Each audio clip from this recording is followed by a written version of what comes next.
Good evening, passengers. This flight has gotten less smellier and quieter. But don't worry, y'all. It is still going to be a 2-hour flight. So buckle those seatbelts and remember, as always, please observe the no smoking signs. I find your lack of faith disturbing. Hi, Rams. That took the breath out of me for that one. Oh. Yeah, I was nervous. Why? Nothing has happened in the minutes leading up Are you to sure? this moment. Nope, it's Nothing? been I smooth could have sailing. talked Alright. fine. Yeah, Sure about that? not sure what fine means. Yeah, I think you have a different perception of fine. What was Good that? for me. That what's It's good for already- it's you? already not fine. I'm not sure if it's good for us. People will just have to tune in on socials in the future to know what we're talking about. Yeah. Yeah, true It's pretty story. distant future, honestly. Yeah, but it'll be worth the wait. Yes, I agree completely. You can suck it. That's what she's feeling. She's been tormented for the last half hour. And it might not be over yet, guys. It never is. It's basically a 90-minute roast session of Remy. I still Kenny, had a good time. Kenny's already calling you out in the chat, so don't screw it up this time. We'll see. All right. We'll see. I'm so glad Remy is Oh, are you in reassuring. charge of this I later? mean, I can say it now at the moment, but when it happened, we'll see. Like, I said it to Sid perfectly fine. That don't matter. I mean, the viewers. That's who matters. You said it to Sid perfectly fine 3 seconds before you were supposed to say it live, and you still screwed it up. Yep, It's pretty all right, much. Remy. I got a big word to say tonight, and I don't know if I'm going to be able to get it out. Yeah. Wait, sure. really? Yeah. I Oh, pray you for threw in you. some good ones for him? There's one. There's one really good one. Oh, boy. When he first said it, I was like, the way you said it is not necessarily by definition incorrect. What does that mean? But I said it the way- enunciation-wise, I said it the way it was spelt. It sounds nothing like the way it was spelt. First of all, you throwing too many big words at me. Okay, now because I don't understand them, I'm gonna take them as disrespect. That was Diego in spirit. And but then he's Bonssa not one here with with us, bipedal but- was too. yeah, That's another big word I used tonight. Bipedal. I never heard of that Bipedal, before. like a Bi- biped. You've never heard that? Someone Damn. with 2 legs, apparently. Y'all It's are an lacking animal hard. or a thing with 2 legs. Yeah, It for walks on real. 2 legs.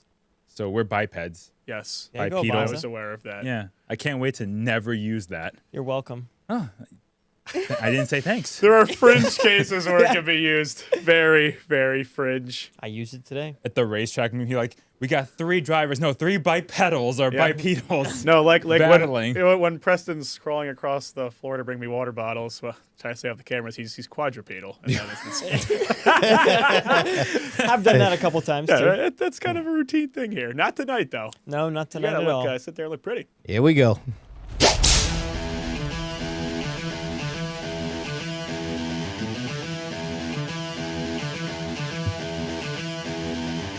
Well, let's start the insanity.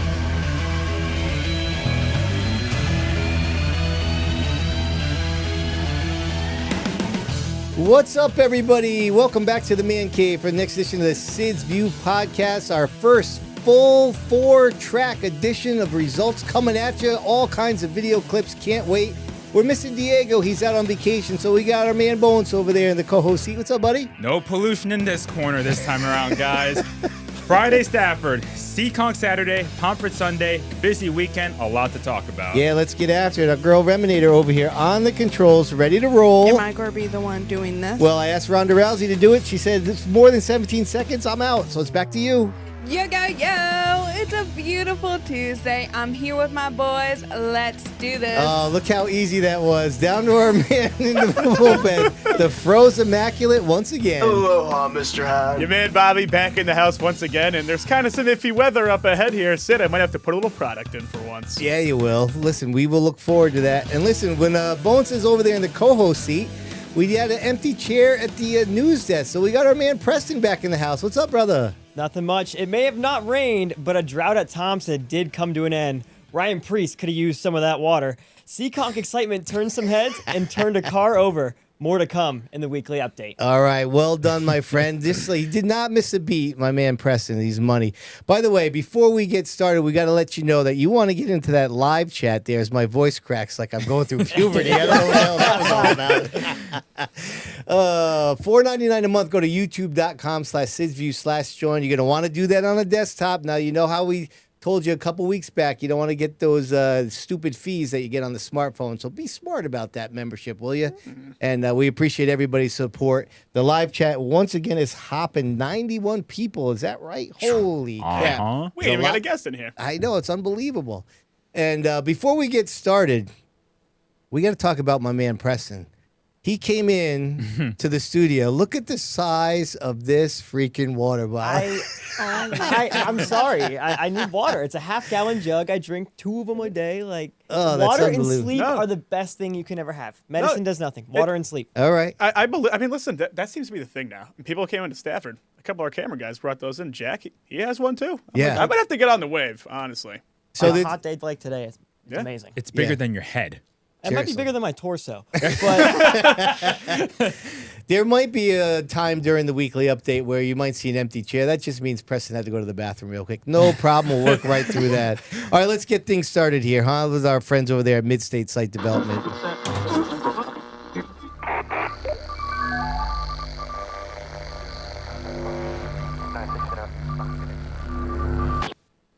All right, a full ticker down below for the rest of the show. Top 5 finishers from all 4 tracks, plus some regional stuff up north. And before we get into all the results, just looking ahead a little bit, our friends over at ServPro with the chalkboard chatter. Let's check it out.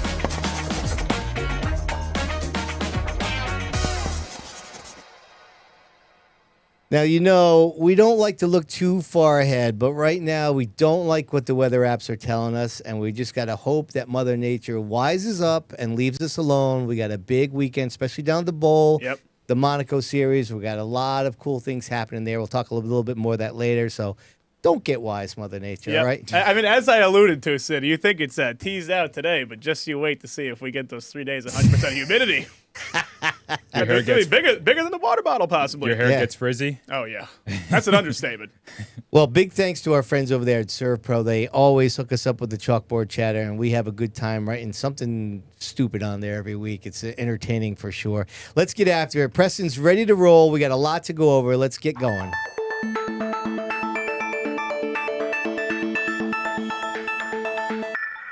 this is the Dale Hedquist Motorsports Weekly Update. Starting off with Thompson Speedway, Danny Cates broke a long-standing winless drought at Thompson, pocketing $5,000 after passing Keith Rocco in the closing laps to win the 50-lap feature. Yeah, good job by him, man. Great to see Danny take the victory down. He's been racing a long time. And one of those guys where, the Thompson schedule fits his schedule, runs his own business, has a young growing family. And so Thompson is the perfect track for guys like that to stay in the racing. And, truth to be told, he was a little bit behind Rocco, Owen, and Pulio these last couple of years. And great to see him out there digging, man. I tell you what, he's been a constant supporter of that track. Yes. But it's been a long time since he's won at that track. Yeah. He won at Loudon in a 604 race a couple years ago, but man, he's just always been that little bit behind, as you mentioned, getting that victory. And it was a chore to get that win. He had to battle the best to do it, including Rocco and Owen. And to your point, I mean, that's one of the guys where, I mean, we often question the Thompson schedule and how, sparse it is at times, but that's one of the guys that maybe you don't get if the schedule's not in that fashion. Right. I mean, I do have some footage of the phenomenal race. Oh, so all right. Let's do this. Let's giddy up. An opportunity here to This make was a run good at it. He's race. going for it. Another Pete to the good race. inside for the lead. Yeah, and he Oh, wow, sweeps we're up going in front of uphill. Rocco. Can he hold Notice him off? Keith Here's Rocco's Rocco with spoiler, the by the crossover. way. Back down to the bottom, and Rocco It's will knocked lead down. that lap. Oh, yeah. Cates Todd could Owen got not into get the it back done of him, that climbed time. up his left rear, knocked And the he'll try spoiler down. again. It doesn't necessarily As, hurt it, Cates will Thompson. do the Oh, it crossover does. down in turn number Rocco two. was hanging on Drag race and down could the still back do stretch, this. side Right. by side Slow into drag. Turn 3, and Cates makes the move. Here's Rocco again. Sweeps back down This to the is just bottom. great Thompson racing, They're gonna do Slingshot this City, over each of and the over turns. again. Yep. Yeah, you wonder, Pete, with the way the damage is on the left rear of Rocco's car, certainly has impacted the spoiler height on that car. Kyle Souza saw it. 7 to go. That time by Owen is in the fight now, and Cates is going to the inside. Danny timed his For the run lead on perfectly. Rocco as they come down the back straightaway. Rocco gives it to him there. Oh. Settles in behind him. 6 to go. This time by Rocco's going back forward off the corner. But this time, Cates is able to hold And it then off. here comes Cates Todd stays Owen. out in front of Rocco The this specs time. for this And division. here's Oh, my God. Owen right there. Wow. That was really good racing. Yeah, man. they're just perfect for this track. I mean, you wish they could get 30 of them. It would be one of the best you could watch in Connecticut, I would think. Good for Thompson, though, for Machad and Mayberry to have the Sunoco mods put on the show they have put on in the first two events. And Rocco was just hanging on. There were a couple times you could see that thing is just right on the ragged edge. It wants to spin out, but Rocco, he's one of the best for a reason. Even with a car that loose, aerodynamic-wise, he was still able to put up a fight for so long where a lot of people probably wouldn't. But Danny Cates is one of the good guys, and it's cool to see someone like him finally get what was long overdue. Yeah, I agree. And definitely made for a good race. But now on our way to the late models, Jake Johnson dominated the feature to claim the victory. Well, I think we said that he was a little off the first week. Right. Yeah, no, he was on it this time around. Nobody could touch him. Yeah, nobody. He's It was just a lights out show. Yeah, he pulled away from everybody. So Johnson's back to the way he was last year. And then, did anyone see the wrecks that were happening in the heat race? Because I do have some footage of that. So do tell. That was a bit of a And theme, here we go in Thompson. qualifying heat racing for the late It's a models. theme round all number over. 2. First lap of the second heat. Oh, that's not. Couple of cars. Yeah, it's involved. rough. That's Rick Gentis in the Just 70. couldn't get off of him. Yeah, it's lap 1, corner 1 of a heat. That yeah. Keep your foot in it. Gentis had every right to be as teed off as he was afterwards because that ended his day before he even got to turn 2 of the heat. So, yeah, Connor Souza got into the back of the 52, and I think the driver of the 52 helps out Dave Darling at Seekonk. But, yeah, that was probably avoidable. Like, I know it's the start of the race, but it did not help matters for Connor there. Similar to, like, wasn't that the Waterman on the icebreaker? Yeah, in turn 1 when he dove it 3 wide in the dirt. Yeah, right. And caused a wreck. It's just like, it's lap 1 of a heat. And they're right there. It's like, I'm not a race car driver, so I'm not sure what goes on in their minds, but it's like, you got to be a little more patient or at least back off a little bit. Yep, I agree. And now to the SK Light Modifieds. RJ Marcotte held off the closing Kevin Davis to win the 30-lap feature and the $1,000 prize. Yeah, he's been back on the grind with racing. Yeah. It seems like he was gone for about a year, it felt like. Yeah, it felt like really off the map. Yeah, and then he's been slowly coming back in the SK Lights. I think he plans on doing more at Thompson, but he hasn't lost his stride, at least so far. Kevin Davis was fast, and he got up there, but Marcotte did just enough. And, I mean, good for RJ. $1,000 in an SK Light? Yeah. 30-lap feature? Nothing That's wrong pretty with sick. that. Right. And now to the street stocks. George Baldwin fended off Ryan Lynham in the final laps to seal the victory. You know, Baldwin, I was going to pick him, and then I went with Lynham. It's Bad like job by me. You feel some sort of reflexive, like, instinct almost to not pick against Lynham. Like, last year, we were talking about this earlier, it was like he was a free cheat code. It's like, how could you not pick him? I know, but I almost feel like Baldwin's at that. No, I know. He's No, the this guy year now. he is. Yeah. He definitely is. Well, didn't he say something Even last to you? year. Didn't he say something to you about none of us picking him for the championship? Yes, he Yeah. did. Yeah, rightfully so. So he's staying hot down there for sure. He did a great job holding off Lynham. Lynham reeled him in, but just couldn't get by him. Couldn't And get the Baldwin pass. was doing a great job being defensive. And now making our way to the Crown Vics in a carbon copy of the heat race, Chase Curtis edged out Ethan Williams in a photo finish to score his first Crown Vic win at Thompson. I mean, did you see the video? Because I have it. All right, Let's perfect. do it. Final lap in the Weones Landscaping and Construction Crown Vic. As they Preston go into the mentioned, corner, this Williams is what the throws it heat in race hard. looked Down like. to 1 and 2, they make contact. Same For the two lead. guys? Yeah. Beating on each other in the Crown Vics. Well, Down pause. the backstretch. Been a long time since Williams hasn't been in victory lane. Can Chase I wonder if they can Curtis go pull wide it off? open. They're bouncing It off seems of each like other out it. of turn Yeah. 3 and 4. Here they come to the line, down to the finish line, and who's That's it going good to be? stuff. Wow. It's Curtis by Wow. a nose. So that was the last race, right? Yeah, that was the last So race there's of the probably night. not anybody there, but I feel like this is one of the reasons why, like, where streaming can help, right? Because if you're watching on the Northeast Short Track Network, you're watching that event where maybe if you're there, especially if it's getting cold at night, you leave. And that's kind of what the division needs is a little bit of exposure to see that, that's a great finish right there. Right. Yep. And what's crazy was the margin of victory between the heat and the feature was almost identical. No kidding. That close finish, the heat race, I think, was like 1/1000th closer or bigger. It was a mirror copy. And it's been a long time since a non-Williams has won a Crown Vic race. I think Scott Sestodio won Icebreaker weekend last year, and since then it's been either Ethan Williams or John Williams Jr. Wow. dominating that class. Now Curtis comes in and gets the win in dramatic fashion. It was a good battle. All right, on our way to another track, Stafford Speedway this past Friday, the SK Modifieds. David Arute took the victory, leading the vast majority of the feature after having to repair the car earlier in the night. Following a heat race incident, Arute's win is his first in almost 2 years and 22 months. I mean, that crazy heat. Well, let's just see it. All right. Okay. Locked up or something broke there. Oh, Here yeah. we go. Oh, trouble There you off the go. corner, Vassar Okay. nearly Oof. gets All turned right. to the field into 63, Wow. It was bad. It could have been almost worse, though. over for Yeah. Flania. David So I Arute didn't was see in the heat. middle I was of it. walking through the pits as they were coming off the track, and Alexander Pearl drove by me, and I was like, "What the hell happened?" There was no left rear on that Yeah. Oh, car. yeah. No, he was running an all-new aero package for that race. you could Yeah. say. High downforce. Hey, to everyone's credit, everybody in that wreck Got made back it to the out there? feature. Yeah. Yeah. And David was one of those cars that got involved, and he started towards the front, got by Prucker on lap 2, I believe it was, and he had a line of cars behind him, and then Rafrano and Tyler Chapman almost wrecked, battling for second spot, so David was able to check out, but boy, he needed that win. Switching to a Troyer car and not having the performance he was looking for, that's a huge confidence booster for those guys. All right, real quick, our boy Scott Sestodio,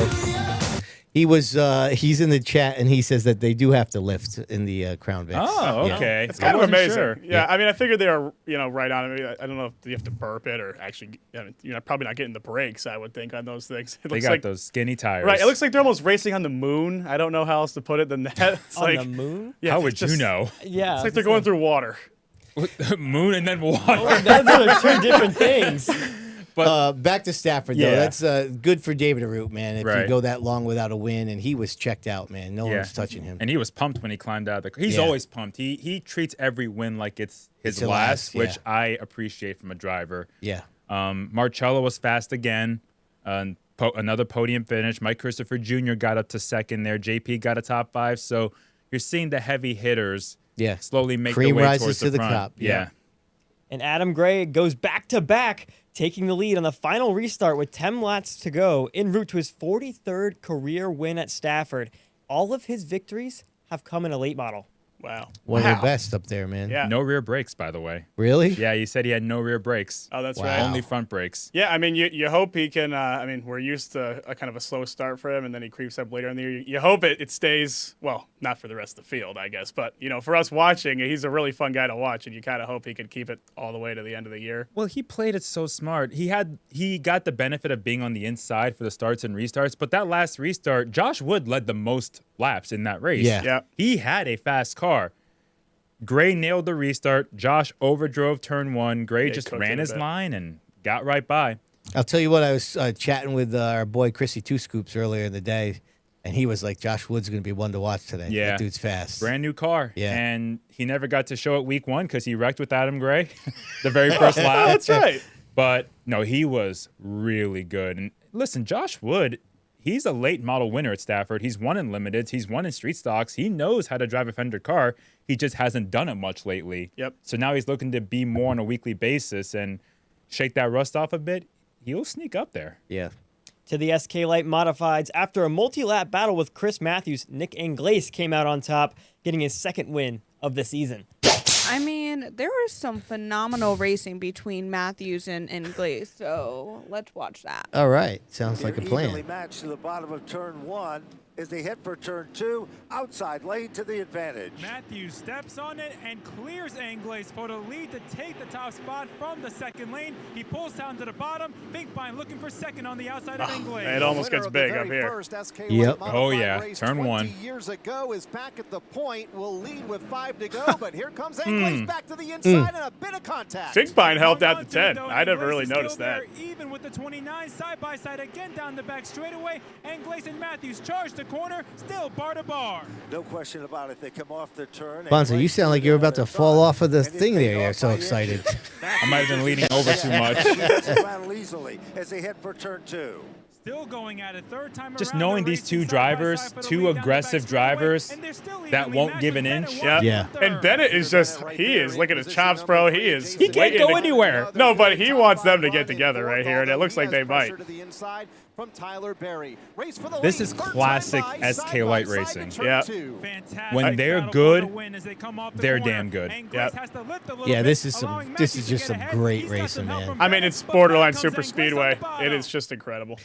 So shout out to Finkbein too, man. He had That a great race. interview. Yeah, his Yeah. first podium ever, I think, Yep. in SK Lights, right? Yeah, that was Yep. his first podium, and he was super emotional on the front straightaway when he got interviewed. And I was like, I messaged him. I said, man, it meant that much to you. He said, dude, we've been working so hard over Yeah. the winter. Brand new car, got junked in open practice, DNF the first race. That was huge for those guys. Jason can drive a race car. He won a street stock race in 2022 by 0.003 of a second, 0.005 of a second over Downey, who eventually became a 2-time champion. Right. Finkbein knows how to wheel a race car. He's just had so much bad luck since going to the SK Lights. Now he's got back-to-back top 5s. Yeah, I was chatting with his crew a little bit earlier in the day, and there was definitely some positive energy going on there. They felt like they were gonna have a good night. Yeah. But yeah, Anglais and Matthews, I could watch those guys battle. If that's gonna be a thing all year, I'll sign up for that. We've talked about Anglais's aggression. Yeah. Matthews is also very aggressive. Yeah.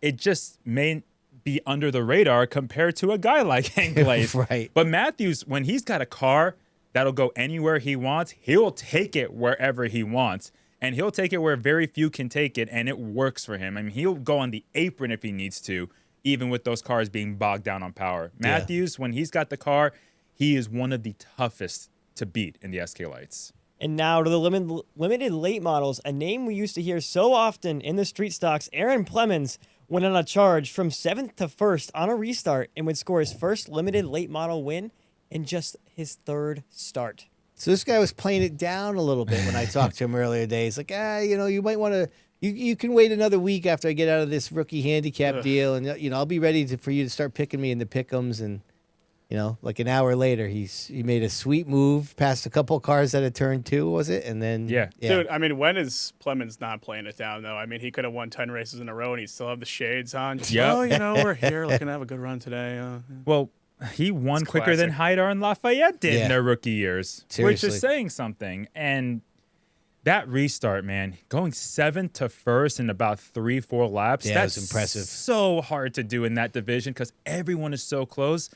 But somehow Plemons could just get that car pointed coming off the corner and just floor it. Yeah. flying. And have that drive off. Yeah. We'll talk more about Yeah, we got a some little viewer bit of mail. Yeah. discussion regarding Yes. Plemons and his smoking issue, the Yep. car smoking specifically. But I was going to say, don't call him out like that. No, Bro. I don't think no. that's public. Good for Plemons, though, and that family. I mean, they work hard each and every week. Aaron doesn't credit his father enough, and he already does it a lot to begin with. I mean, he really is grateful for his dad, Brandon, and what he has done for him. But Aaron himself, he's a wheelman, and he had to get through the field to win that race and did it effectively. And now to the street stocks. Ryan Waterman is 2 for 3 on the year after holding off Brandon Warren to take the victory. I'll tell you what, I mean, it's no surprise that Waterman's going to win 2 out of the first 3, but I feel like Brandon Warren is making a statement here early that he's going to be one of the cars to beat here this season. That car's dialed in. He's been in contention to win every race so far. Even Waterman said in Victory Lane that 55 has stepped up their program. Right. So even he notices that Warren is a force to be reckoned with. Yeah, and his car, he's got the car to match it this year. The new paint scheme with the highlighter yellow numbers and the black and white, it's pretty sinister looking. I'm And trying then to, a Waterman up front. Sometimes the vision's kind of going. I'm like, huh?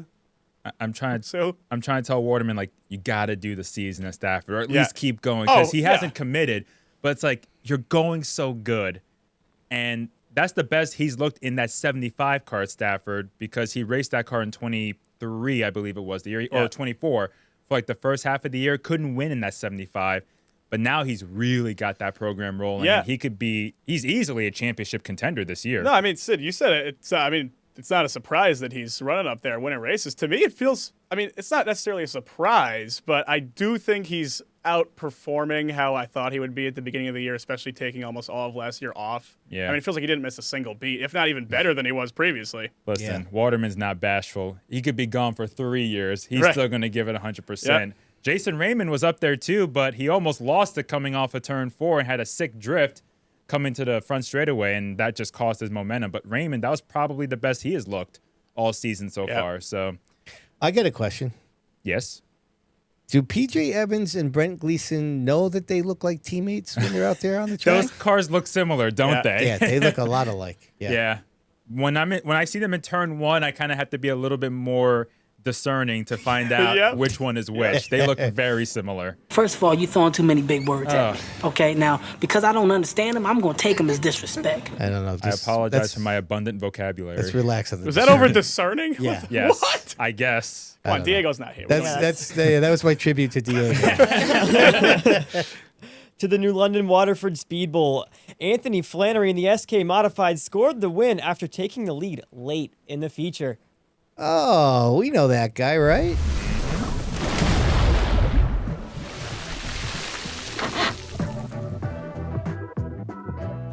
Wouldn't you know, BT, that is a perfect time for the Stat Splash of the Week by our friends over there at Waterys. Anthony Flannery became the 16th driver in Speedbowl history to reach the 50-win mark. That is quite the accomplishment.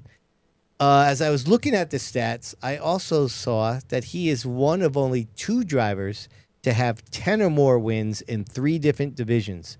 Flannery's got 22 wins in the Legend cars, 17 late model wins. This was his 11th SK win. The only other driver with such a unique total like that is Alan Coates, who has 49 late model wins, 23 truck wins, and 14 street stock wins during his career. So congrats to Anthony, milestone victory. And he had to use the bumper a bit on Rocco. Because one thing I noticed watching a couple of GoPros, shout out to Kenny Curtila. Kenny. They were running the bottom during the race. No, that's good to hear. They were locked on that white line. I know Sean Monahan was talking about spraying the track after the opener. They were on the bottom, and Anthony had to use the bumper and could use the bumper because you can slide up the banking when you're on the bottom compared to when you're up top. If you go up the track, you're going to get up in the wall. Yeah. But yeah, Flannery was hounding on Rocco's back bumper lap after lap after lap. They had 1 or 2 times where it could have ended bad, but Flannery came out on top. And how about Janovic? Yeah. Second spot. Yep. Good to see the 51 running strong for sure. Now back to the Dale Hedquist Motorsports Weekly Update. In the late models, Jason Palmer claimed his 109th career Speedbowl victory. 56 of those wins are in late models. Yeah, crazy. He's got, that's another interesting stat. Jason is the only driver that's got 50 or more wins in 2 divisions, so this is pretty nuts. That's impressive. Yeah. I feel like he does it silently, too. Or maybe I just wasn't there. No, you're right. He's probably the quietest, Very accomplished unassuming. driver in Speedbowl history, for sure. He's just a quiet guy in general. Yeah. Glenn Thomas, second place. Yeah, good for him. He doesn't race near as much as he Yeah. used to because he's just so busy with life and family, but he said he had a blast doing it, finishing second. The guy who owns that car also owns the 6th car that Corey Chris DiMatteo Taylor. Yep. drove at times. I think DiMatteo's won in that car once. But no, it's good. Glenn says he's hoping to do another race in the future. He's not sure what he can commit to, obviously, but Glenn's a good guy. Yeah, and Glenn, I chatted with him multiple times. You've known Glenn's the a great Thomas guy. family for a long time. Yeah, Glenn's a great dude. Interviewed him for the Speedbowl doc. He was a great interview. Loves the sport, loves the Speedbowl history, and I agree with you. He doesn't live locally anymore. He lives up in Mass, if I'm not mistaken. And like you say, he's got young kids, so it's tough for him to race regularly. But he's one of those guys that when he does show up, he's usually battling for the win. And how can we can't be remiss if we didn't mention our man Jimmy James for this another podium finish. Yeah, back-to-back thirds. Yeah. Not bad, Diego. Do Not better. bad for the old guy. Do better. Come on. I know you can get a little more out of that beautiful 78. No, if he can Only get the 2/3, he second can win it. place. Only Right. the second Remy? Is that what you said? Mm-hmm. Oh, the challenge has been laid Wow. by Remy. You just gotta Prove keep her living, wrong. man. Livin. All right. In the SK Light Modifieds, Robert Bloxham III survived another chaotic feature to take the Burt Marvin 07 to victory lane. Yeah, Bloxham was fast. He was fast in the opening race, but had to start in the back. And Burt Marvin hadn't had a win in a bit. He had a little bit of success with Tyler Chapman, but not the consistency they were looking for. The way Bloxham has rolled so far, he's pretty quick, but he had to avoid some chaos along the way. I mean, one of the chaos is apparently Kevin Cormier, where we have the in-car for it. Oh, the So whispering, say, the whispering intro. Why are we back to the airlines? Sorry, guys. Seriously, let's go. Yeah, Cormier's in car. Oh. That sucks. Yeah, that tore up about 4 cars. So what happened was it was Kevin Davis, Vinny Rapocchio. They made contact coming off of 2. Kevin Davis got sideways and came back up the track, and that was one of the Nunes brothers that climbed over Davis's right rear and just completely squashed Cormier into the wall. And Sammy Anderson was involved in that too. So, yeah, that was a brutal wreck. And I think that race took over 40 minutes. So the SK Lights have gone 1 hour in one race and over 40 minutes in the other. That's tough. It's definitely a good amount of time. Yeah. But in the trucks, Charles Beal returned to the winner's circle, taking the checkered flag on Saturday. Yeah, so listen, happy for Charles for sure. And I forgot to mention this at the top of the show. You know, I got some emails. I saw some comments that we weren't down there filming. I just wanted to address that really quick. And the single cam shoots are driven by sponsorship. And unfortunately, we did not have a sponsor to go down there on Saturday. So we weren't there. Hopefully that trend will change. That will change. We had a similar situation last year. And after that one race that we missed, we never had an issue after that. Next week will be a live stream with the Northeast Short Track Network, not only for the Monaco race, but the entire event. Yep. And I've already had somebody reach out to me to sponsor the 30th. And if there's anybody I felt bad for, actually, is Charles Beal, who has locked in to sponsor several of those events, including the opener and a few more later on in the season. And then for somebody that is always been a loyal sponsor to us down there, I was bummed that he won on a night when we weren't there. But that just means, Charles, you got to win again, brother. I mean, I feel like we've talked so much about Lynham in the trucks last year. We really kind of overlooked the Beals in a way. I know Jason won the championship, but Charles, I think he needed that win because he's been trying to win, and he got beat by Lynham a couple times last year. And Lynham's the best. I jinxed him in terms of the truck and the performance of that truck and how he can drive that thing. But Charles Beal is a wheelman. He is a gritty, old-school racer, and it's good to see him get back to victory lane. Also, Dave Baraball said Keith Rocco had a flat right rear in the SK feature, which might have explained also they said that in the chat, too. Yeah.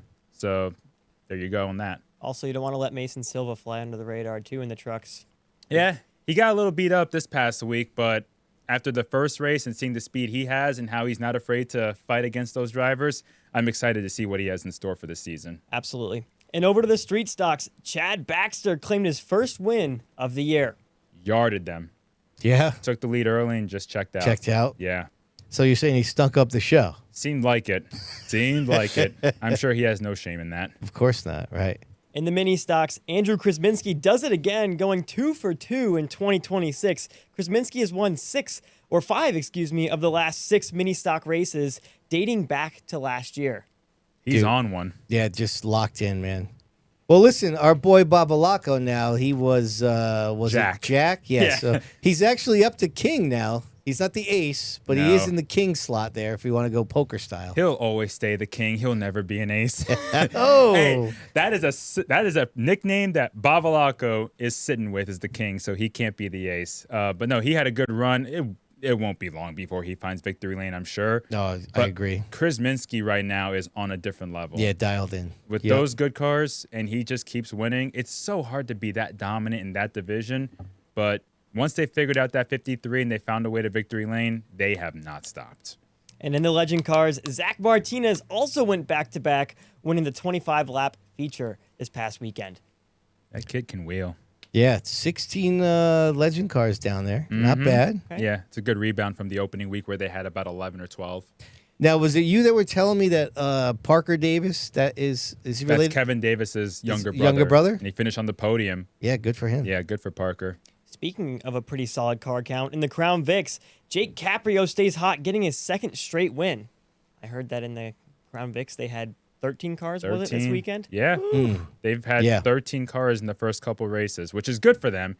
And Jay Caprio's kind of become one of the, I guess you could say, household names in that division. He's been a consistent face in that division basically since the start. He got a win last year, and he's got 2 to start this season.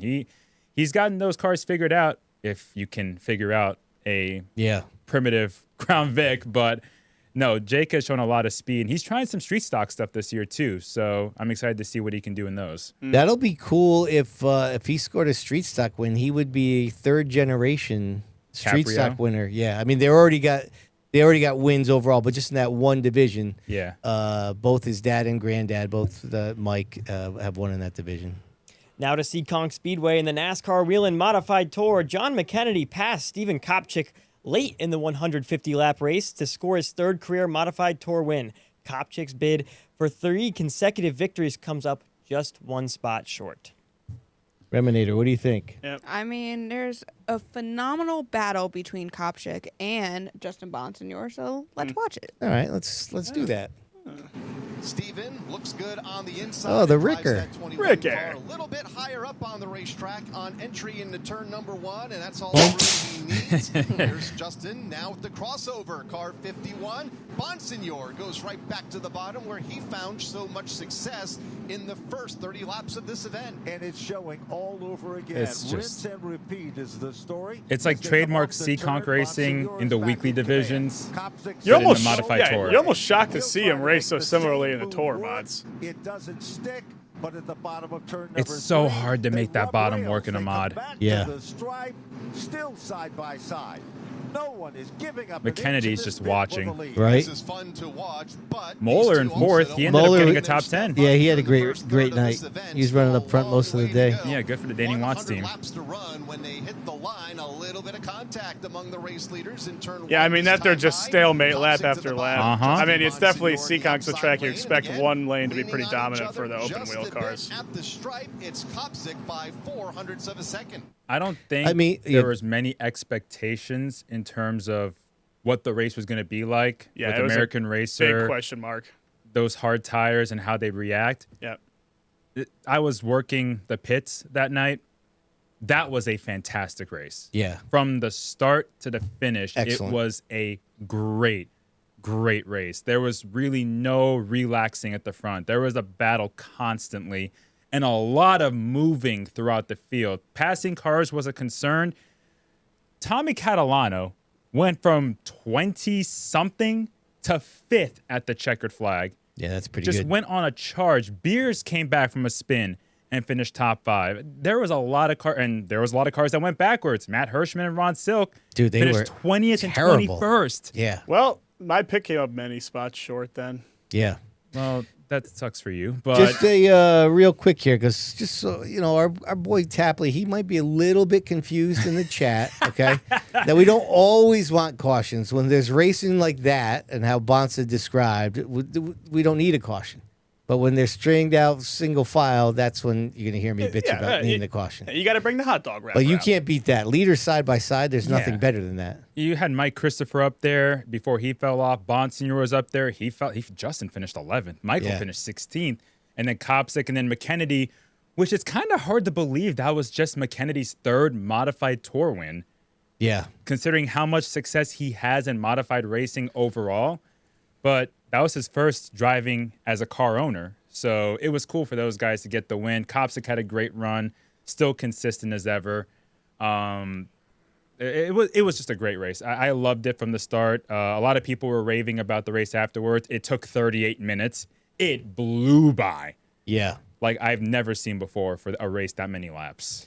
So I just want to, I'm trying to look this up real quick here, but I want to say that McKennedy's only full season was the season that he won the championship on the tour. He might have had one other full-time season, maybe. If not, it was like 80% of the season. But yeah, the other time was when he won the title in 2022. But yeah, the only time that he ran all races was 2022. The year before he missed one. He's got a couple here where he missed a couple, but the only time he ran every single race was 2022 when he won the championship. And shout out to Chase Dowling and the Tinio team, 44. They finished 3rd. They were stout all day too. Yeah. It was just a really good show. To the late models, Mark Jennison took the win, his first victory of the season.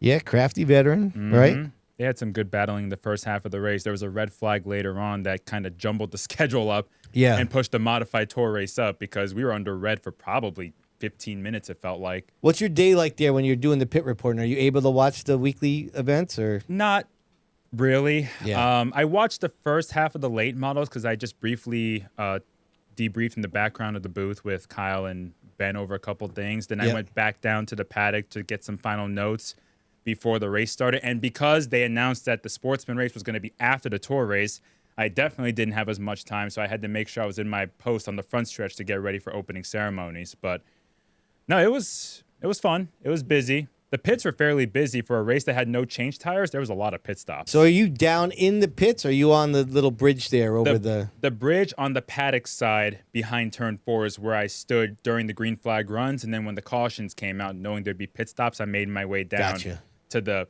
pit area. Yep. The long driveway behind turn 4, turn 3. Gotcha.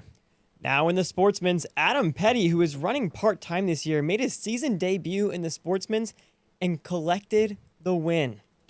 I mean, no surprise there. The tricky thing when you think about Adam Petty for me is that he's not going to run all the time, so he's just going to be a menace when it comes to our pick'ems. We're not going to know when to pick him. Toss up. And then there's going to be nights like this where we didn't know he was running. Maybe we would have picked him, but... Or he runs a late model. Right, exactly, exactly. But there was some exciting stuff there, right, Rems? Yeah. Do you want to watch someone flip? I would love it. Whoa, my favorite. Yeah.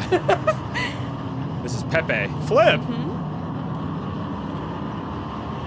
Hey now. Hey whoa, now. whoa, whoa. Oh, no. All right. My gosh. That's happened before, yeah. I've never seen anything like that in my life. I get a little rear cam. That purple and yellow car's Petty. Come on, Petty. Now, if there's one thing I miss about Sid's view, it's when that kind of stuff happens and the camera survives. I'm like, I can't wait to get this out there. Yeah. The camera made it look like he was barrel rolling pretty hard there for a second. I was like, going over 10, 12 times. Thankfully, both he and Pepe Jimmy Sylvia, and Scott Seredinsky Jr. were okay. They actually were pushing and shoving on the track after they climbed out of their cars. Wow. But me and Kyle were just about to leave the track after the tour race because the sportsmen were after, and we heard Kevin Boucher, the announcer, like raise his voice up, and we heard the fans go crazy, and we hear car upside down. We're like, well, I guess we got to turn around and see what happened up in turn 4. So we go up there, and yeah, we just saw the ambulance there. They were checking on Sylvia, but Sylvia climbed out immediately. Listen, the 116 is good on the top, but I guess he's not too great on the bottom because that's the result. Yeah, right. But thankfully, he was okay for the most part. Yeah, that's right. That's the most important part. To the sport trucks, and just his second start in the division, Richie Helger Jr. took his first sport truck victory. Dude, that's impressive. Yeah, that's great, man. Really cool. Actually, so when that flip happened, me and Kyle were standing with the Helgers.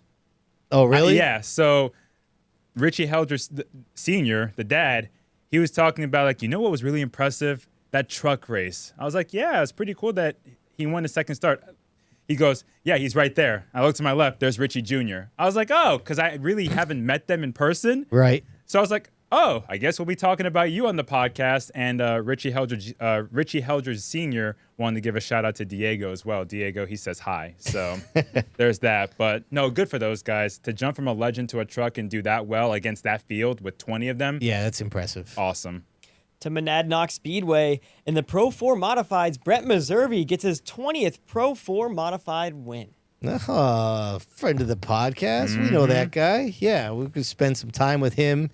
The Monaco series, and of course, it's never a surprise when anybody from the Meservey family wins a Pro 4 mod, and I just love that. Even though they're dabbling, Brett's been doing the Tour Modified thing, and I don't believe that they are involved in like the ownership side of that series anymore, but they still support it very well. So it's very cool.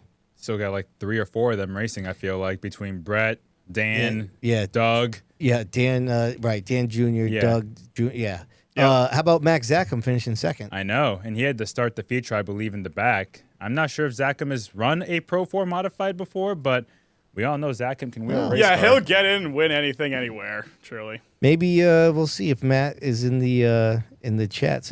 Max is in the chat. Maybe he'll. I got crossed up with the names because Danny Price was asking when the last time Matt Hirschman finished that far back at Seekonk in a tour race.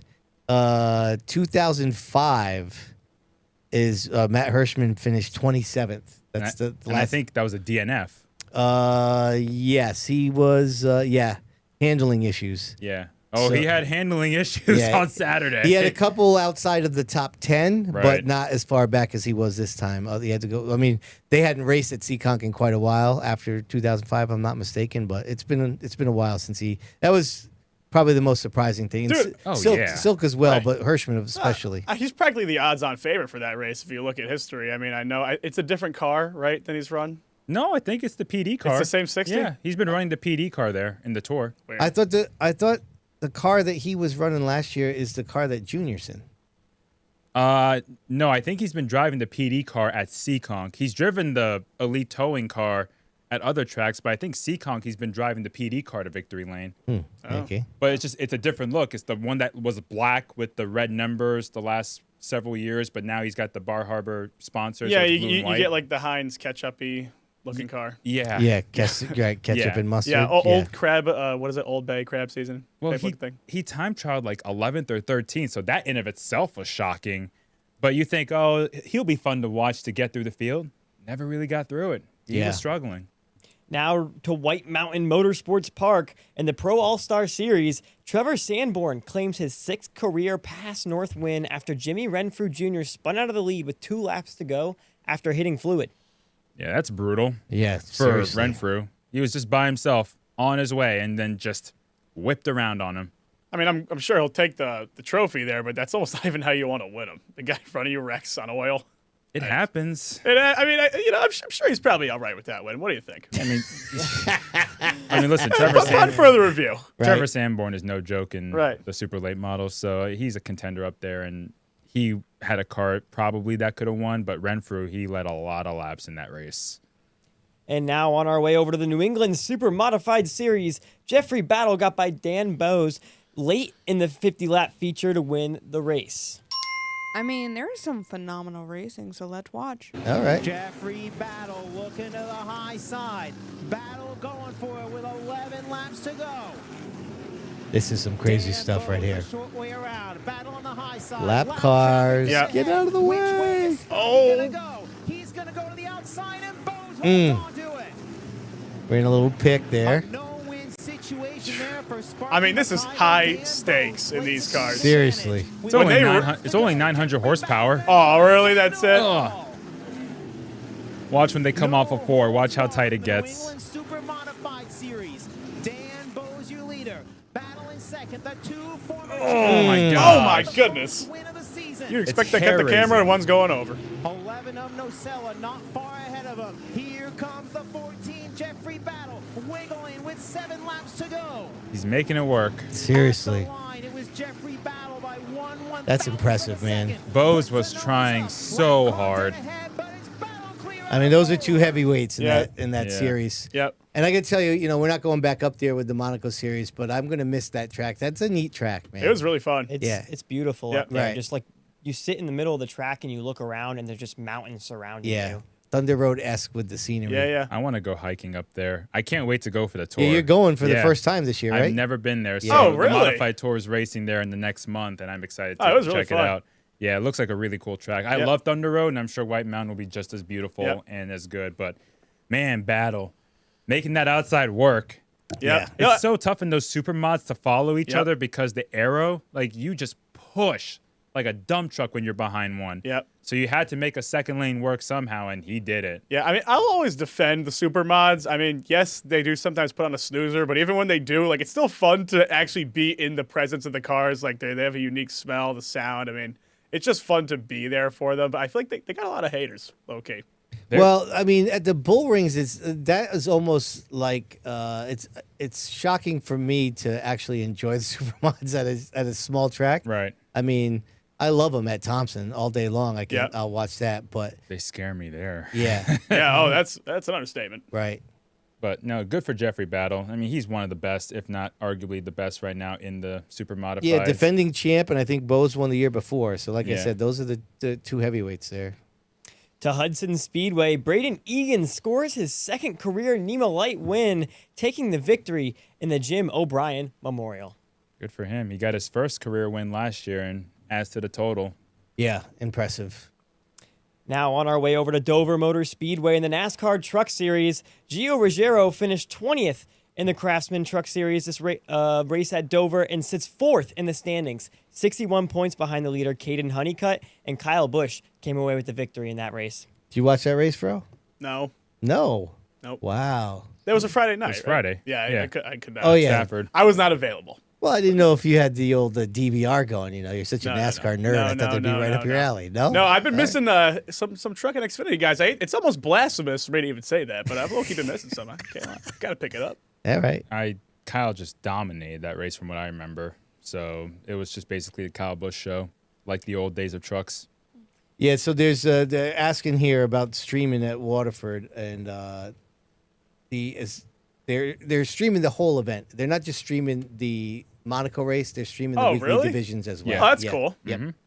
Be nice for some publicity to make their way to Waterford. For sure. And Ryan Preece crashed out in the NASCAR Cup All-Star race on the second lap. His 60-car caught fire after backing into the wall at a high rate of speed, but Denny Hamlin was able to come away victorious. I have the video of the wreck, so let's do this. All He's right. going to be good. Now look, right here. These are those guys that were coming from the back. You have to make some hay right here. You have to get to the front. Oh, look out. We got one around. Priest. Larson's There's a champion. I was worried about this. Custer, Suarez. And this is exactly what we talked about. All you kids watching right now, wanting to get to this level, don't do that. You know, I messaged Sid that wreck happened. You know what he said to me? He said, "Go outside." That's right. I was outside enjoying the day. I was mowing the lawn. It's beautiful out. These nerds are texting me about the NASCAR. Get your ass outside. Use the DVR, you dorks. That is one of the hardest rear end impacts I have seen in a while, and I cannot remember the last time I've seen a car get engulfed in flames from that is an old school wreck where if somebody would hit the wall so hard, the fuel cell would rupture and it would catch fire. I haven't seen one like that in a long time. I can't remember a harder rear end hit at Dover. I mean, it looked like he was picking up speed going towards the wall. I don't know how you hit harder. You see the safer barrier flex? Yes. Yeah. It's crazy. Look, Priest said it himself. He screwed up. He went too low. He wasn't as clear as he thought, or he thought he had more ground down there and just pinned down Todd Gilliland, and they were 3 wide. So when Ryan Preece finally hangs it up, he is going to have one of the most insane crash compilations of any driver. Oh, yeah. Off the top of my head, 2 Daytona flips, Kansas almost flipping that wreck, T-boning at Talladega. I'm like, he's had some huge. I don't know how they just hits. always manage to find him. So I saw somebody share a picture of his car on fire, and Heather Priest commented, "Ricky Bobby." I was like, at least they can have a sense of humor about it, which Priest has a fantastic sense of humor. Absolutely. Now, with some more news from Seekonk, they revealed their new beer garden behind Turn 2 this past weekend, a new spot for people that enjoy a nice cold beverage and watch action on the track. Yeah, that's pretty cool. Yeah. It's cool for them to have that little extra spot. They have some room over there in turns 1 and 2. I mean, you have seats there's seats all the way around Seekonk. No, there's room there because we were thinking of actually that's kind of the turn 2 gate is where we had Ben set up with the drone when we were there with Monaco last year, and there's definitely some wide open space there. And so we saw the real what's the girl's name there? Juliana Vaness. Yeah, she's been doing some cool stuff there on their socials. Doing interviews, doing live streams of practice reports and heat race reports. Yeah. And just a breath of fresh air there. Yeah, for sure. And they had some preseason stuff. Interviews, she sat with Kyle. I think she sat with Kevin as well. Kevin Boucher, their race director. Yeah, so that's great to see. Yeah, good content. The Monaco Modified Tri-Track Series will be debuting the Surf, Sun, and Speed tailgate this Saturday at Waterford from 4 to 7 p.m. Anyone 21 and older can enjoy a Surfside vodka lemonade and vodka-infused sports drink called Super Light. Everyone there can also enjoy some Hummel Brothers hot dogs. There will be giveaways, product sampling, a DJ, and games to kick off the summer. The tailgate is included with general admission. Hey, Bonssa, pass one of them over there. I'm not throwing that. Come on. There's Remy. a lot of obstacles in the way. What about me? I was gonna say we gotta take a Yeah, look at Remy here. Yeah, it looks She got good, a nice little Rams. surfside hat going on over there. Yeah, it should be a cool kind of tailgating vibe there. We're going to bring some of the cornhole boards down from the old Sid's View cornhole tournament, and yeah, it's just I like that it's a very unique, different type of fan engagement, and so I'm excited to see. Obviously, we can't partake in the festivities as we'll be working, but it'll be cool to see that vibe there that they got going on. Yeah, so. it's just another thing, especially for the kids. I mean, they can't have the surf side, but Right. you talk about like the cornhole and such that Right. they can have a good time, especially if there's any downtime during the race. They can just have fun enjoying a game of cornhole while there's racing going on next to them. Yeah. And it might make them want to come back more Yeah, often. it might get you to show up earlier, too. It's good for the track. Yeah. You know? Yeah, I agree.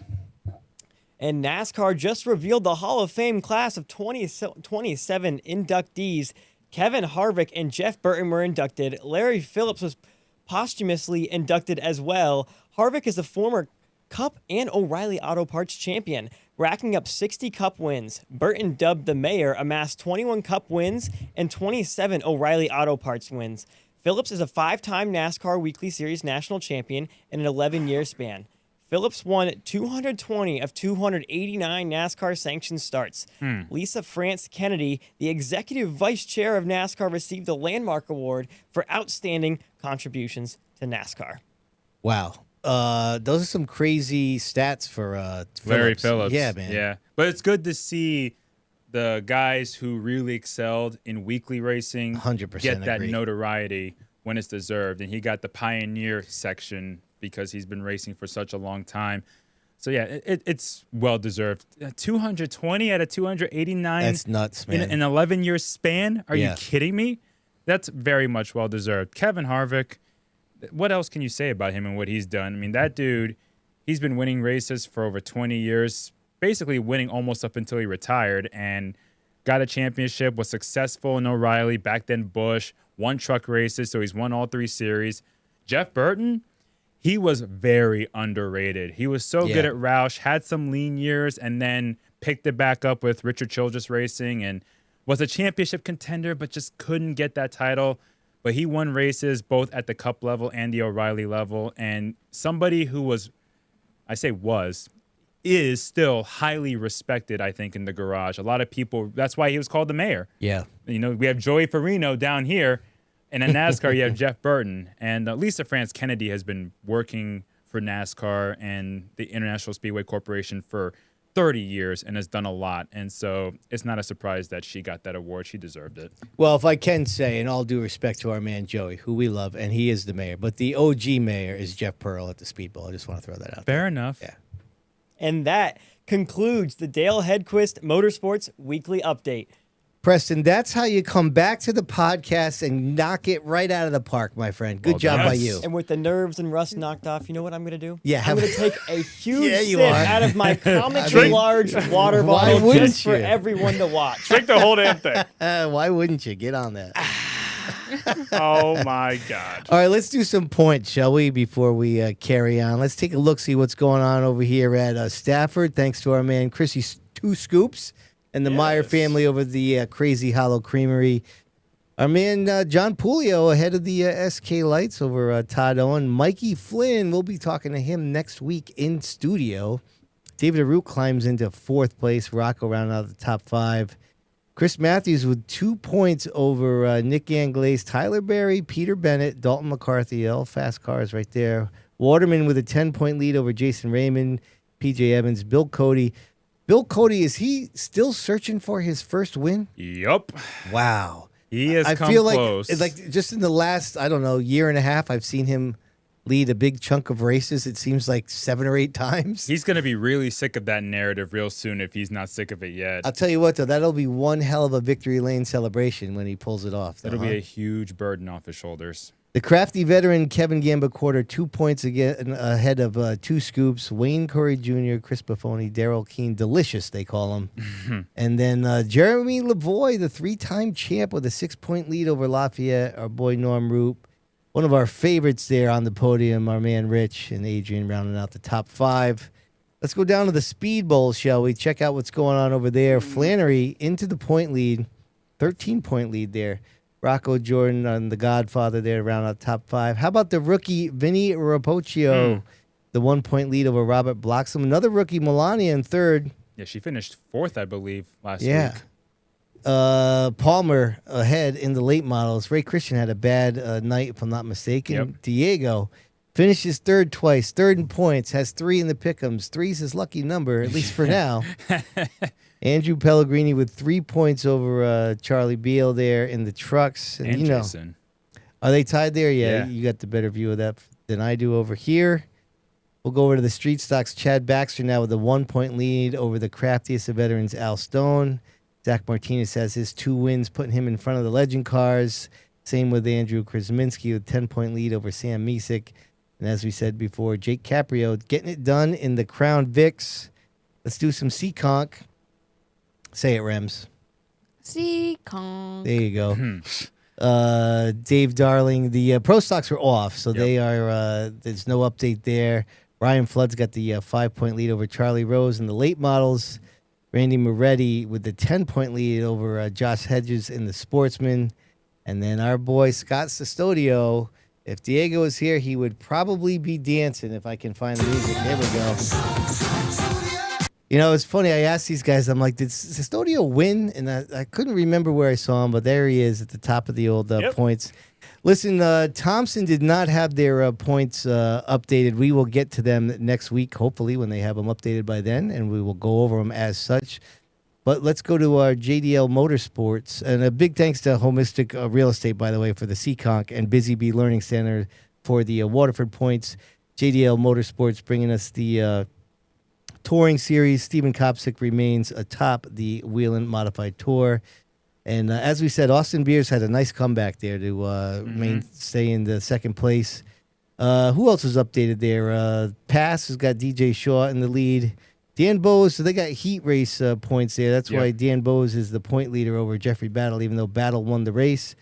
MRS doesn't have a point race yet. And then we're going to go over to some more here. The Nemo Lights, we couldn't find any points there. That's why we got the little question mark emoji there for you. That's and good. then the you like that? That's a good indicator. Yeah, I threw a little graphic on there for you. And Randy Clark is ahead of Jack Dumas in the Pro 4 Modified. So once again, big thanks to Myers Creamery, Busy Bee, Holistic Real Estate, and JDL Motorsports for the point standing updates this week. Reminator, you know what time it is. The Waddell Communications Nostalgia Nugget. The week. What happened there? It was going amazingly, too. I didn't take the deep breath before I actually said it, and I ran out of oxygen there at the end there. It happens. All right, what are we going to talk about here? 30 years ago today, Connecticut native Randy LaJoie won his first Busch Series race at Nazareth Speedway in Nazareth, Pennsylvania. His first career win of the series and the first of 5 wins in 1996 en route to the series championship. He would win 5 races again the following year and a second straight championship. 1997, the legendary Steve Bird was the crew chief during those years. Sadly, Nazareth Speedway closed after the 2004 season. After the closure, owner International Speedway Corporation removed the grandstands and other structures. The property has remained abandoned as a racing facility ever since. And you know how we do it. We go into the archives, we show you some pictures, and I always cut the music off because I screw that up every time. But there he is at the start-finish line at Nazareth, and there he is in victory lane with the trophy. And, of course, Nazareth, I got to see a bunch of races because when I did the Stefanik doc, he had raced quite a few times there, not only with the mods, but with the, I think in the Busch Series. And that was during the heyday, and sadly, this is kind of what it looks like now. A little bit of a bummer. I really wish I got to see some races at Nazareth, because when I got into NASCAR, it was right after the last race they had there in 2004. But I know the Modified Tour, I think they ran restrictor plates at Nazareth back then, because that track is a big track. Yeah. I think it's a mile, if not a little bit more. You know, there was several, a whole story arc in the Stefanik doc was his racing with Reggie from the days at the weekly racing at Riverside to races at Loudon, and one of them was at Nazareth. And I believe that was the race that Reggie thought he was going to get him, and then the rains came with like 3 laps to go, and they called the race. Yeah, it was still a little bit of a stinger when I was interviewing Reggie about that. He was not happy, but anyways, let's move on. Time to go down to the bullpen with our man Fro.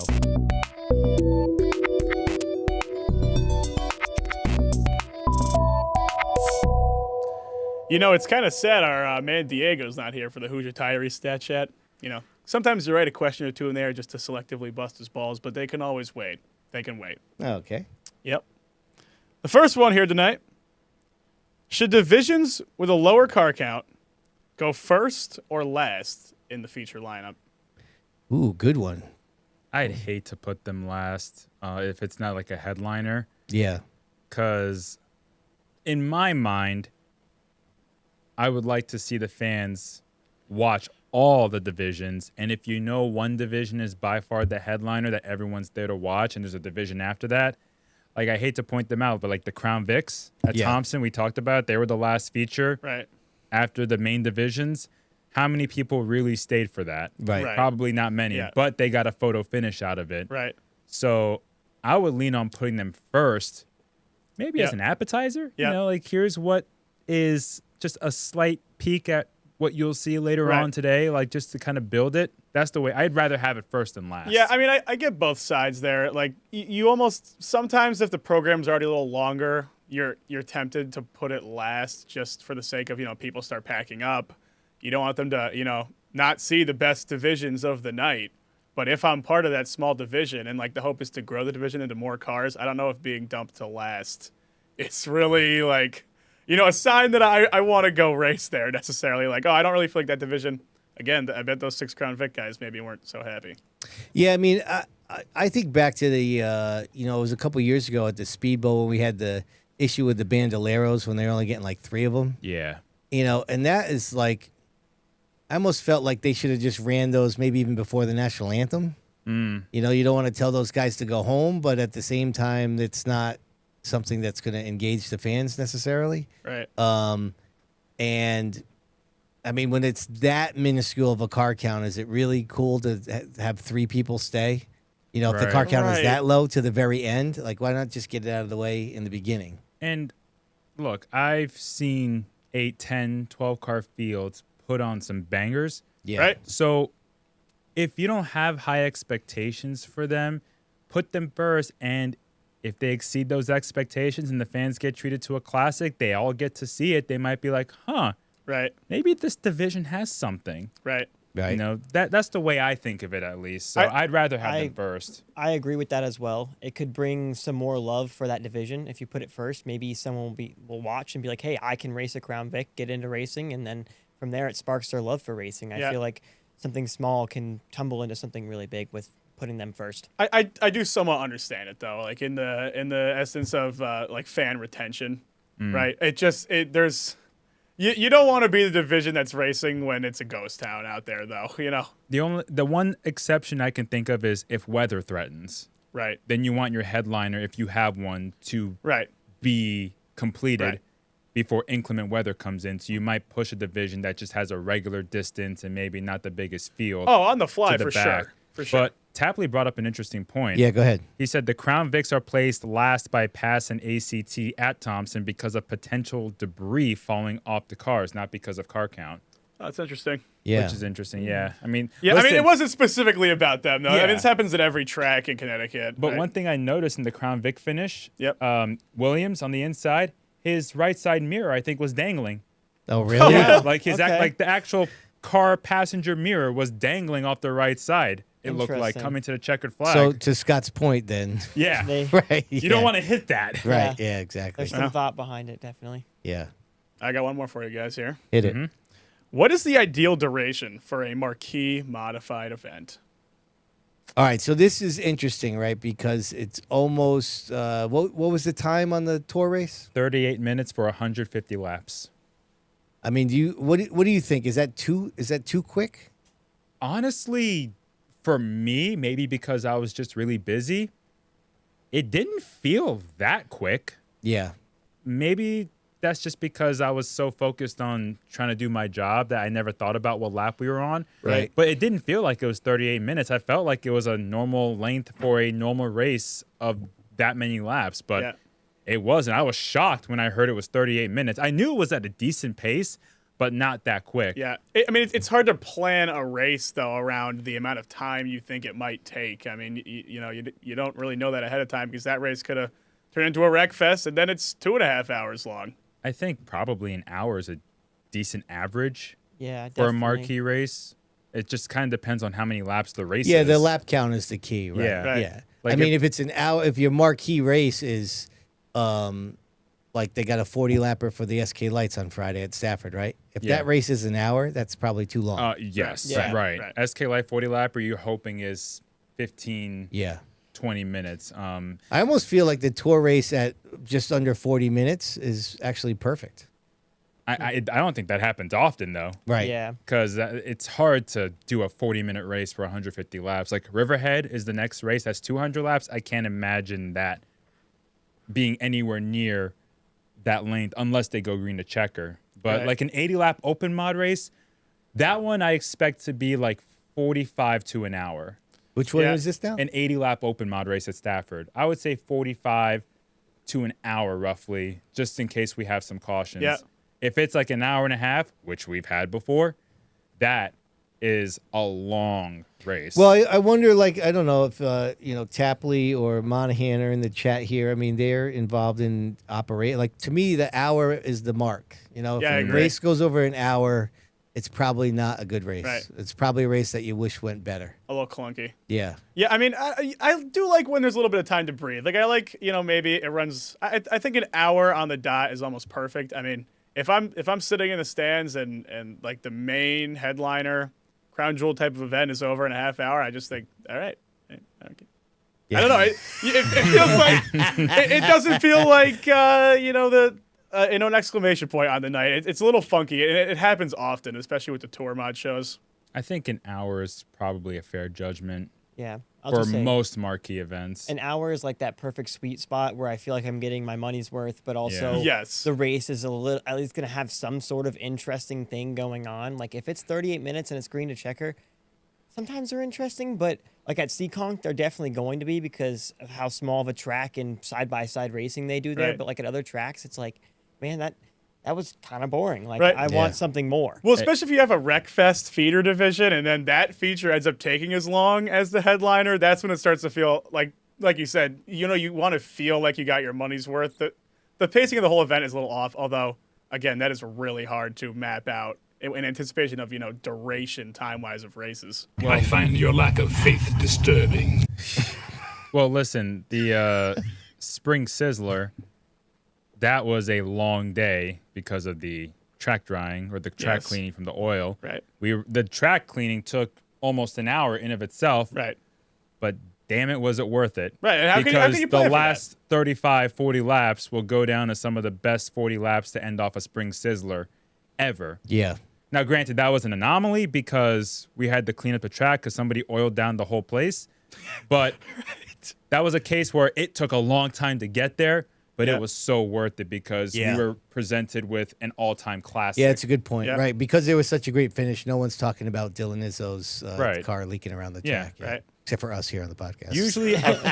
Usually a fantastic race will cure a lot of the timing issues. Yeah, 100%. Yeah, I didn't see people talking about it, I'll say that. Well, to cap off the stat chat here, guys, if your race is running short, you only got maybe 10, 15 laps to go, maybe get the old hot dog wrapper cannon out, a little beer can here and there. All right, then.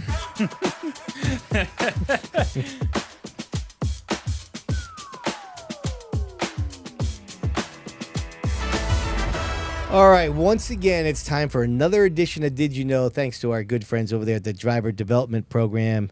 We mentioned our man Andrew Krasminski winning the first two mini stock races of the Speedbowl season. Others that have done that at the old Shoreline Oval include Bob Inky Green in 1993, PJ Evans' dad Phil in 2001, and Randy Churchill in 2008. Now, the mini stock record for consecutive wins to start a season is held jointly by three different people. That would be Dan Darnstead in 1996, Danny Field in 2010, and Ken Cassidy Jr. in his epic 2012 season where he basically rewrote the record books for the mini stocks. So our man Krasminski has the opportunity to put his name with three of the... You could make the argument that those three faces are on the mini stock Mount Rushmore down to Speedbowl. So we'll see what Andrew comes up with next week. This Saturday. Yeah, he definitely can. Yep. That car is dialed in. All right, this is when I usually say, Diego, get yourself ready, but he's not here, so our man Bonssa is going to get it done. What's your record for consecutive questions asked? This is my segment right here. Heck yeah, man, or whatever the heck he says. It's the Ed Marceau Firewood and Land Clearing Viewer Mail segment, my segment for today. And we have a question from Mr. Riley. Oh, yeah, we know that guy. Dan Riley Jr. Hello, James. I'm not James. Yeah, wait a second. My wife this, my wife that. It's an amazing way to begin a sentence. All right. I can't even say that. So, 2 questions. Here's the first one. Okay. I would like to talk about last week's limited late model race at Stafford. You can suck it. All right, second question. No, we'll continue. First, nice job by Aaron Plemons getting his first win in the limited and doing it from so far back. So the 67 Aaron got into a scuffle on the track while racing to the front and started smoking afterwards. Cars have been pulled in and checked for many things at Stafford, and if nothing is found, the driver gets his place back, which is true. No harm, no foul, right? You're right. So why did Stafford not pull the 67 in and check him? From my understanding, the smoke was due to a cracked oil pan from the earlier incident. For context, there was a stack up in turn 1. Plemons actually climbed over the top of another car, their right rear, and then came down the asphalt hard. Drivers had said that the track was slick from it, the oil, and also said they had some light oil residue on their cars as well. Well,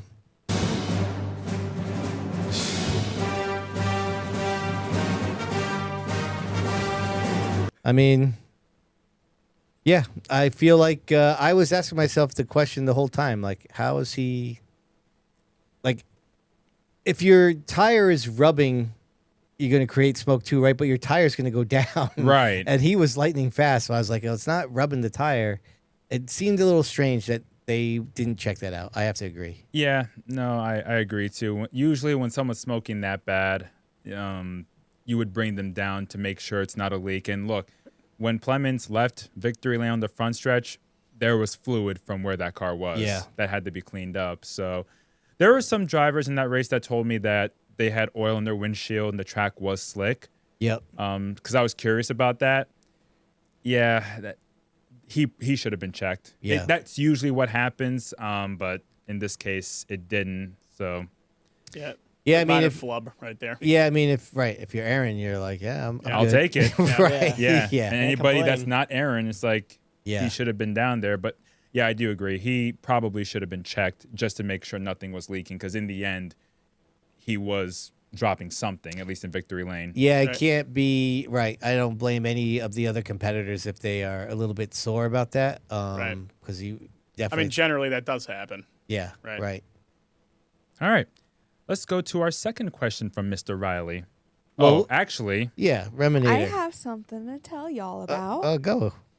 If any of y'all have questions for us, please send it to sidviewpodcast@gmail.com. Thank you. Now you could go, Bonssa. Not even a back to you. Just I know. now you can go. Right. And Very tell me what to do. Sorry. little aggressive there, Rems. Take it easy. So here's Mr. Riley's second question. Okay. Stafford has a rule that rookies have to start in the back the first 3 features. I understand why and agree most of the time. But should Stafford lighten the rule some and take into consideration a few things?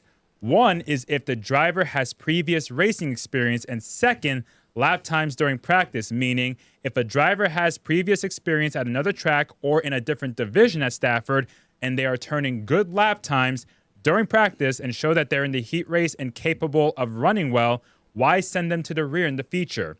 Why not tell them they met the requirements and will be placed in the handicap and start where it places them? Can I say something? Go.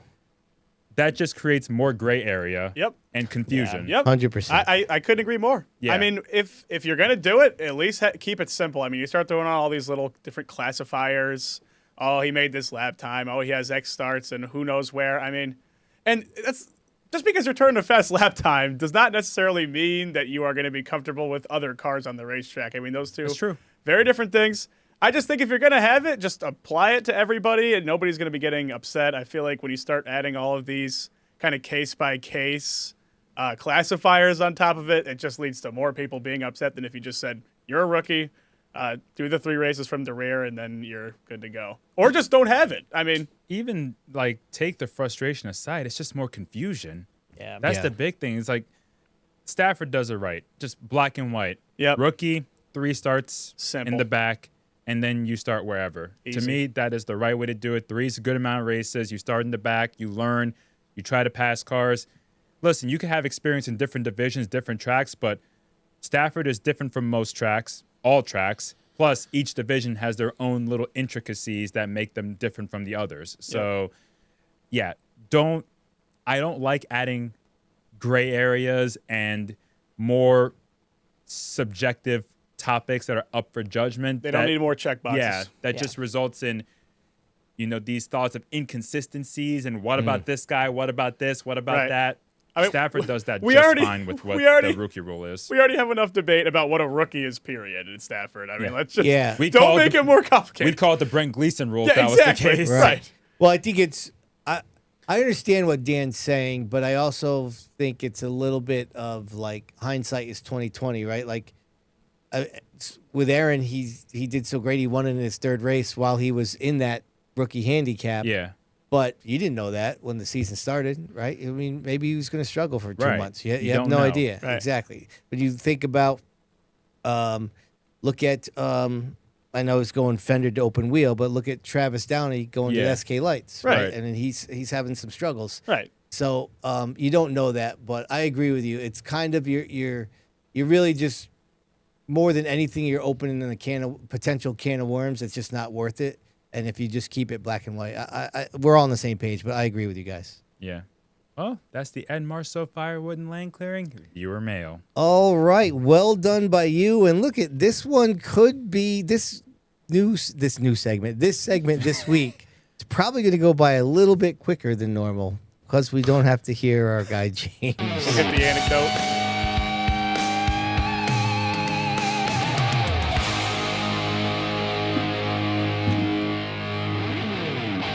Preston's over there banging all kinds of stuff. You Sorry, all right over there, buddy? Yep. All right. I'm grabbing things. I'm making noises. All right. And Glace nailed a pick down. All right. Yeah, so Flannery, our guy Ian Glace was in studio. He got Flannery at the Speedbowl, and my man Jeffrey Battle with the New England Super Modified Series is just money in the bank. Love that guy. So Remy, what's going on? Yeah, Remy, what's happening here? I'm just choosing with my eyes closed and hoping for the best. That's very evident. That sounds about right. Yeah, I know. Well, Diego's had 3 for 3 weeks in a row. 3's his lucky number. Yes, indeed. He might even still be there by season's end. I said August, so we'll see. Okay. We'll see what happens. All right. All right. So what we have this week is the order. Let me find what do we got here. Okay, so it's gonna go Reminator. Woo. Then to my man Fro, and then Preston's gonna pick for Diego. Yes, I'd like to clarify. It is not me that's choosing these picks. He's just reading the names. It's not my fault if anything happens. I get after Diego. No, you're gonna have a dark cloud over your Then head. our man BT is going to pick for the hot seat, and I will be going last. So Reminator, go ahead. What do you got? Okay, I am so sorry for anyone, but here we go. All right. Stafford, limited late models, RJ Sardell. Ooh, okay. Waterford, SK, Rob Janovic. Touring. It's actually Rob Janovic Jr., but go ahead. Yeah, sorry, my bad. Well, get it right. Okay, Rob Janovic Jr. Touring series, I'm going with Nima Lights. Ooh. I'm going with Zach Martinez. Oh, okay. I'm going back to Stafford, Mhm. SK. Shocker. I think Tyler Chapman's finally going to get it done. Oh, it's a good one. Monaco, if we race. Mm-hmm. Stay positive. I'll stay positive just for you.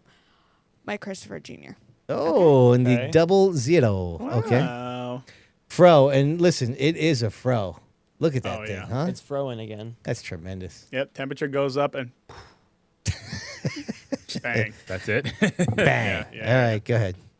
Well, everyone loves to pick the in-studio guest. We don't have one, but maybe I'll go a little week early with my first pick here. Mm-hmm. Mikey Flynn in Okay. the SK. Nice. Waterford, Remy, your track record's not been good, but I agree with you. Mine's not been amazing either. I can't get too cocky here. Okay. Mm-hmm. Rob Janovic Jr. in the SK, Waterford. Oh, all right. Touring, I'm nabbing Sid's tactic. Getting a little jealous of this Jeffrey Battle business, so getting in on it here. Yeah. Listen, if I could, I would pick him again this I know. week. And I thought that too. I was like, wait, maybe I can make that play this time around, huh? Yeah. Backup pick was going to be Rob. Like, put that one in the bank. Riccardi, that is. Now I'm back to Stafford for 2 more in the wild cards. Who would have guessed that? Rich Hammond in the Limiteds and Peter Bennett in the SK Lights. Oh, okay. Nicely done. All right, dear Diego. Now listen, before every pick, you have to say, are you ready? Are you ready? Okay. I got this. You know this guy's a real show. Are you ready? Yeah.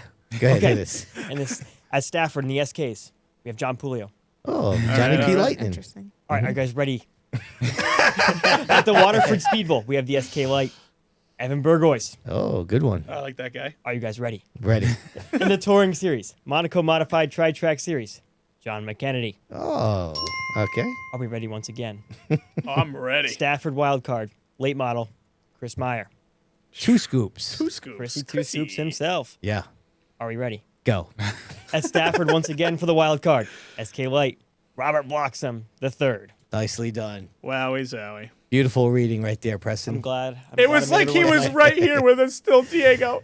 Sorry, I just got to fart real quick. No, God. We can leave that part off. All right, my turn. Hit it. This is for the hot seat. Stafford Speedway, SK Modifieds, give me the old 82. Mike Christopher Jr. Okay. Good one.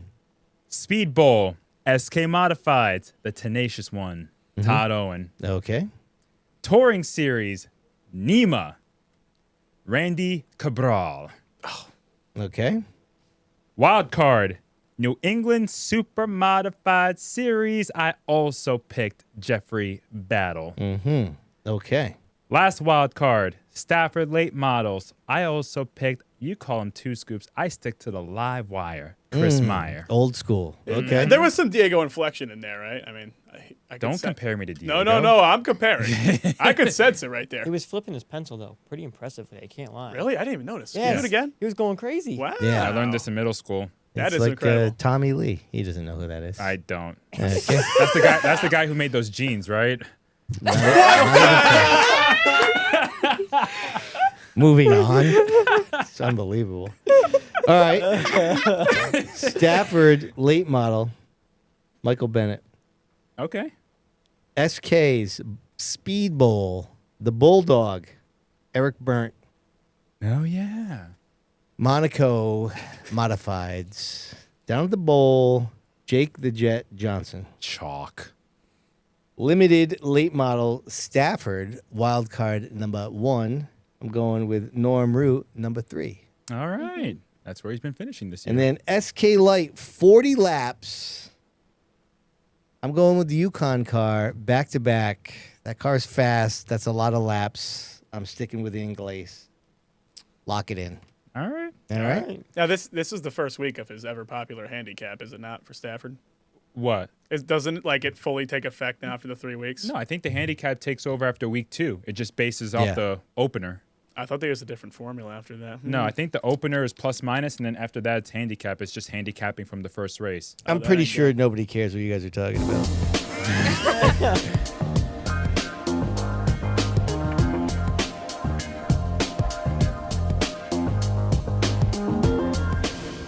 All right. Big thanks to our friends over there at the Northeast Truck and Off-Road for another stellar edition of the Weekly Pick'ems. Appreciate Jason and all his support. And now it is time for the Riley Electrical Pop Culture Minute. 99 years ago tomorrow is when U.S. aviator Charles A. Lindbergh took off in the Spirit of St. Louis from Roosevelt Field on Long Island, New York, on the world's first solo nonstop flight across the Atlantic Ocean to Paris, France. The flight of Charles Lindbergh was a courageous feat. I will show you the plane in a minute, which many thought could not be accomplished. The American aviator flew the first open plane across the Atlantic Ocean and completed the admirable transatlantic flight to Paris, France in 33 hours. He completed the historic, Lindbergh completed the historic 1937 record when he landed at, why does it say 1937? That's kind of, I'm screwed up here. He landed at I wish I had asked Bonssa how to pronounce this, but it's probably Le Bourget Field on May 21st after flying 3,389 miles alone without any stopover to refuel or rest. He also won a $25,000 prize. You could probably say I reminisced that whole thing, so let's just go to some pictures. Look at this thing. Preston is just destroying. What the hell's going on? The Superman poster The came Superman off its hook. poster almost killed me. Look at this plane, by the way. Would you fly across the Atlantic Ocean in that thing? It looks like a chicken ready for being cooked. I don't know. And this is him getting into his aviator. So I mean, it looks like it's made out of paper. I was gonna say. And then It's what happens if he unbelievable. falls asleep? It's 36 hours. 33, yeah. 33, he had to hold on to the thing the whole time. Like Seriously. Oh, maybe they had autopilot. I don't think so. This is him coming in for the landing. That's a lot of people. Yeah. And then this is him when it was all said and done. Look at that thing. Across the Atlantic Ocean. Unbelievable. You wonder how people even relied on flying Seriously. 4 decades ago, 5 decades ago, let alone that many years ago. All right, we only got one more thing to figure out. Actually, we got a couple things to figure out here. First of all, why don't we check out what is on tap coming up this week? Yes. Now, it's our friends over there. Hey. It's our friends over there at Northeast Performance Parts that are helping us out here. So Stafford's got the 40-lapper for the SK Lights as the big race of the night, so to speak. The Granite State Pro Stock race, I believe, was moved to Friday to not interfere with the pass race Sunday at Star. The Speedbowl's got the Wings and Wheels, the Monaco Mods, both divisions of the NEMA Midgets, and the SKs and SK Lights. Seekonk's weekly divisions are off for their Memorial Day thrill show. The Pro 4s will be at Star on Saturday, and then the Pass North and New England Super Mods will be at Star on Sunday. Like we said earlier in the show, let's hope that Mother Nature is not a pain in the ass and we can get a lot of these events under the wraps and we can talk about them next week. And until then, why don't we try to figure out who won the week? Who are you?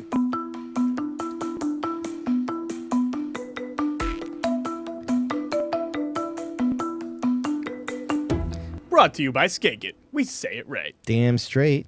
All right, I got some names for you. Obviously, you can name whoever you want. Live chat, get yourself ready. We need our podcast members' input on this. The person with the most votes, of course, gets themselves some merch from the old Shopify store. I got John McKennedy winning the tour race at Seekonk. Anthony Flannery for winning his 50th race at the Speedbowl. David Arute for visiting Stafford Victory Lane for almost 2 years. Same for Danny Cates over there at Thompson. Aaron Plemons for winning the limited late model race in his third feature. Adam Gray for a back-to-back win in the late models. Richie Helzer Jr., was that his second race, did we say? Second truck race. Getting the victory. Anybody else is open to add somebody else. Reminator, what you thinking? I think I'm going with Flannery. Oh, okay. Mm-hmm. BT, what do you got? I'm going to give it to Mr. Danny Cates. Nice. I think that was a really cool victory, and even both Keith and Todd in their Victory Lane interviews or podium interviews said that it was awesome to see Danny win. Preston, what do you got? I'm thinking the points leader in the SK Lights at this Waterford Speedbowl. Can't think. You're going to make me look it up now, huh? Oh, yeah. Vinny Rapocchio. Oh, Vinny, Yeah, okay. I That's feel a like good one. That's quite impressive. Going from karts, they were in karts last year, right? Yeah. And now points leader at the Waterford Speedbowl and SK Lights. That's quite impressive. I like that. I think I'm going to go with, Benstein's voting for Slate Myers. That's not a bad one, though. I mean, it's, Is it? It's nowhere not. near anything that we cover on the Yeah, I podcast. But I was like, is that a new nickname for Chrissy Two Scoops? How is this man going to have? I'm Jeez. going with my man Danny Cates as well. Fro, you are. We got to have yours going, but you keep going there. No, I can get mine right now. I'm backing up the Cates pick. I mean, what an amazing story that is. Bob, do you know who Slate Myers is? He's a Bowman Gray racer. That's about all I know. It's Right? Burt Myers' kid, son. right? Yeah. Oh, really? 4th generation of Myers to win. So not related to Chrissy Two Scoops. That is correct. No, yeah, Slate Myers is not related to Chris Meyer. Yeah. Wait, that's an important distinction. You gotta make. Very important. All right. So why we let the live chat get those votes in and our man Fro do some arithmetic down there in the bullpen. Let everybody know that Shopify store is up and running and ready for your purchase there. You're going to want to go to sidsview.myshopify.com. All kinds of stuff, apparel, drinkware, hoodies, hats.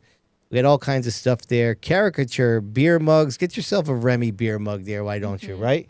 So I have a funny story for you. Oh, please go. Oh, good. So Sunday, I went hiking with my boyfriend. Yeah. I ended up wearing one of the shirts, the brand new shirt with the brand new hat. Yeah.